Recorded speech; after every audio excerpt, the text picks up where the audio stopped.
jetzt verdrängt 2 Stunden in der Schweiz. Und ich habe jetzt zurück heimgehen. Und in der Abend kommen meine Chavette von Arbeit. Sie gehen umkommen in Finland. Und es ist ihr erstes Mal in Finnland. Wir müssen nach dem Vasen. Ich bin mit Sascha in den Weg zu Suomenlinna. Die Fort in Finnland. Ägypten. Ich freue mich.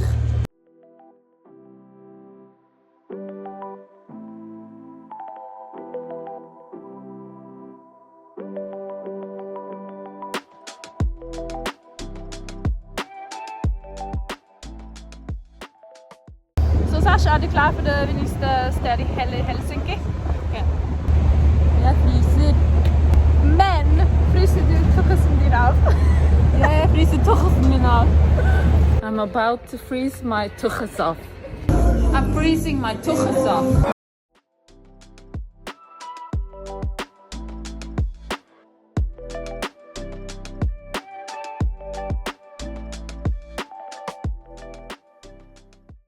Så hva syns du om Finland så lenge, siden det er din første gang her? Jo, det er vakkert. איזה כל כך יפה.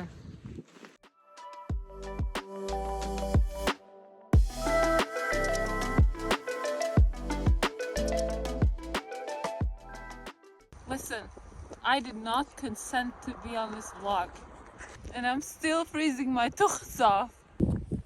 She did consent to be on this vlog.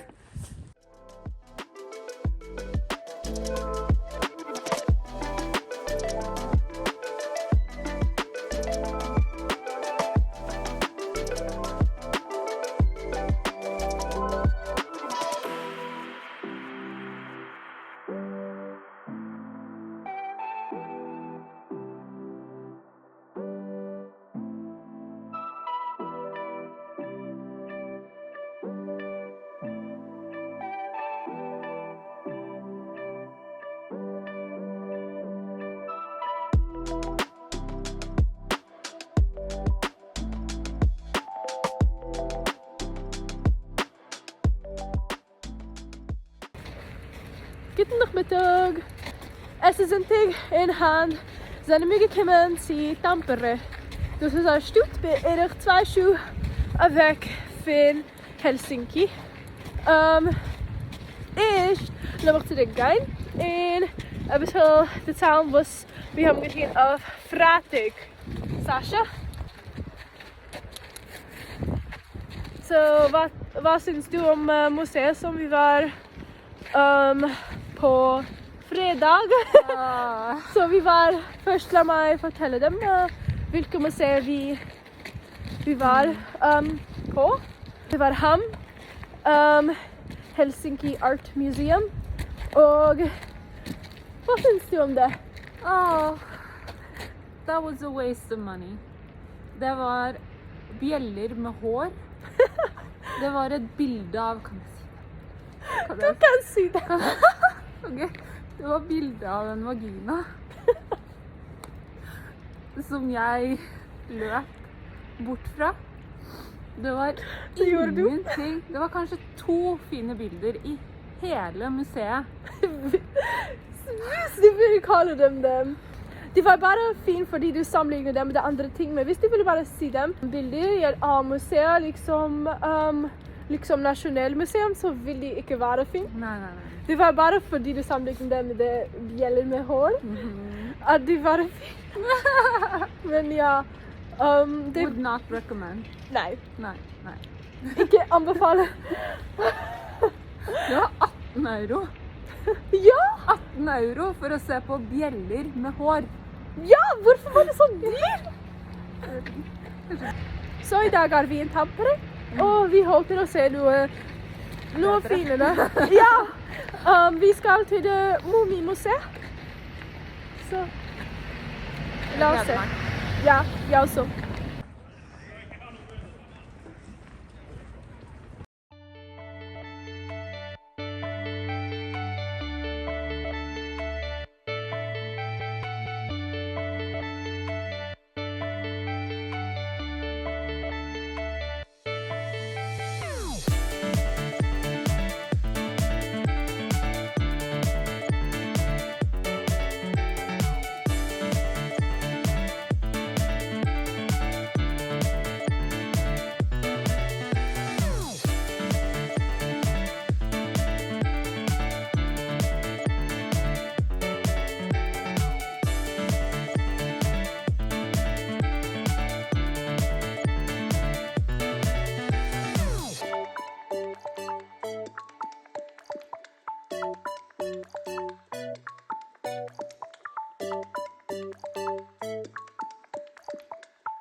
Ja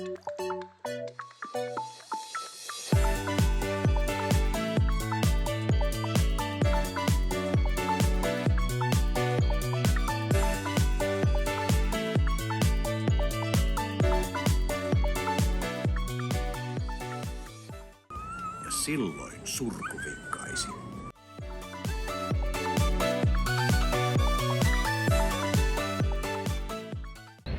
So, haben gerade eine Kunststiefel. Wir machen Kunst, kratzt aus auf ein schwarzes Papier.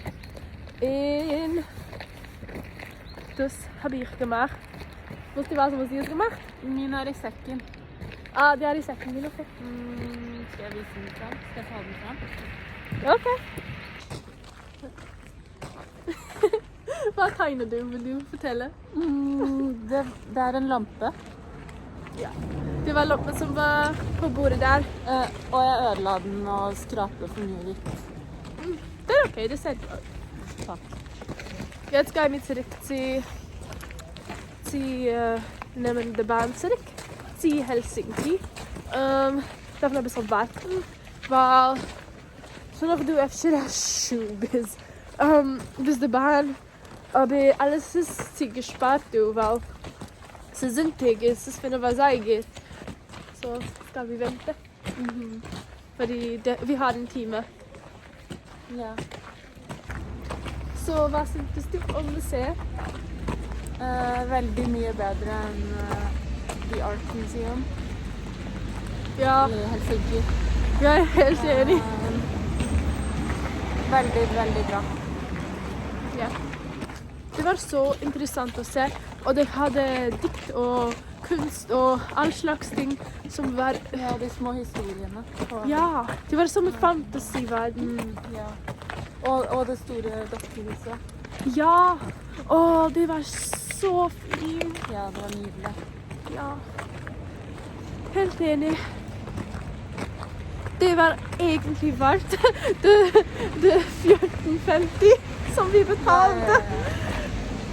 Men vet ikke om du fortalte at Helsinki Art Museum var mye dyrere Ja, og nesten ingenting verdt å se. ingenting verdt å se. Men så kommer vi hit og betaler mindre, og alt er verdt å se. Ja, Recommended. yes.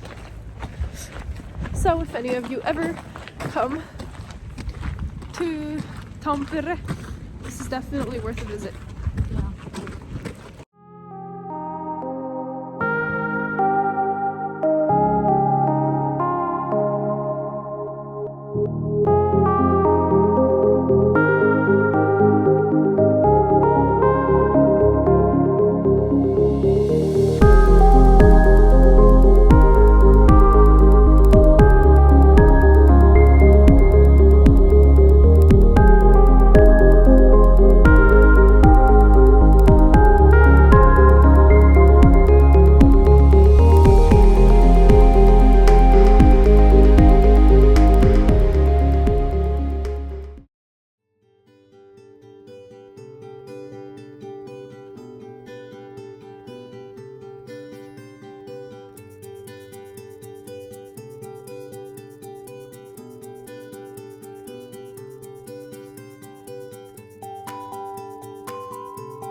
Morgen! Hand gehe ich zu einer Stadt, die heißt Turku. Es ist 2 Stunden weg von Helsinki. Und ich gehe dort tun ein paar Sachen. In der Abend habe ich gekauft Billetten zu einem Spiel, was ist in Schwedisch. Es gibt 2 offizielle Sprachen in Finnland. Eine ist Finnisch, die andere ist Schwedisch. Und es ist über, ich meine, 5% oder weniger, was ist das sein? Ich weiß nicht. Was Schwedisch in lernt Finnisch in Chile. Und ja, das Spiel ist in Schwedisch von den finnischen Menschen, die reden Schwedisch. Ich kann gerade lernen, wie Schwedisch bin. Sie hören noch die schwedische Podcasten. Die Sache ist, als das eigentlich von eines Kind von Schweden kein Moment der finnische Schwedische. Ich hoffe, es kann ich verstehen, das gleich gut. Ich bin umgekommen in Turku und so habe ich so ist das etwas Sache die Helsinki. Da kann ich echt sagen, also starke Gefühle zwischen den 2 Städten. Außer dass Helsinki ist auch größer, einfach so viel größer.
Maar ik dacht, het was gewoon langweilig.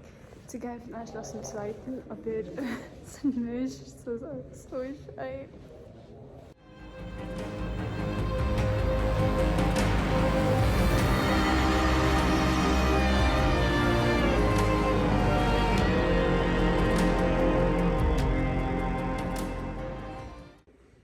Dus het is heel liftig en lechtig voor een schloss van het middelalter.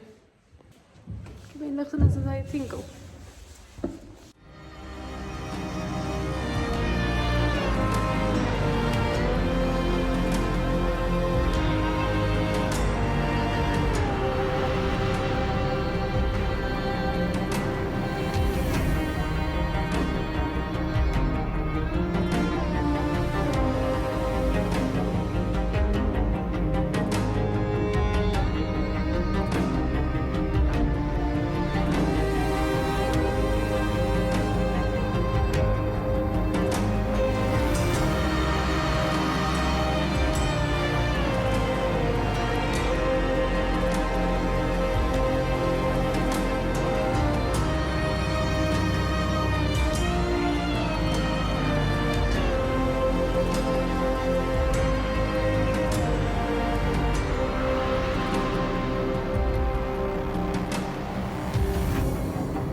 Jag bygga oss en pilarkage.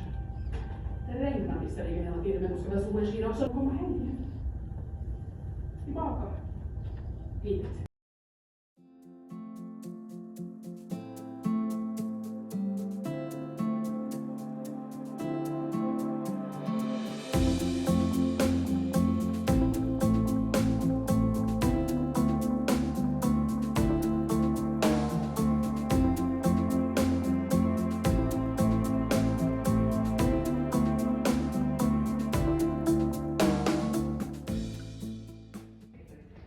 Guten Morgen.